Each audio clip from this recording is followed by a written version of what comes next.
Tens of thousands of years ago, the world was ruled by ice and one name: Smilodon. The 400-kilogram saber-toothed titan. More powerful than any lion, its massive forelimbs pinned giants, while 20 centimeters fangs delivered the lethal strike.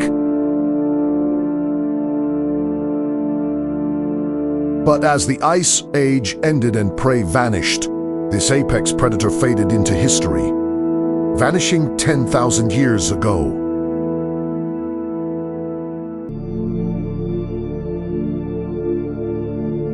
Smilodon now lives only in fossils, a haunting memory of the world's most remarkable frozen king.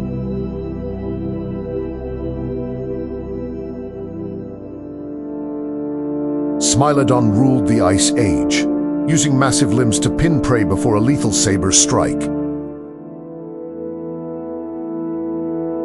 A master of patience, it stalked the frozen plains for millennia.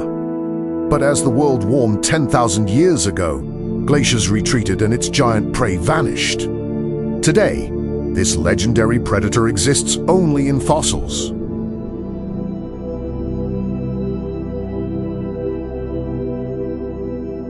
Like those at the Brea Tar Pits, a haunting legacy of the most remarkable hunter to ever walk the earth.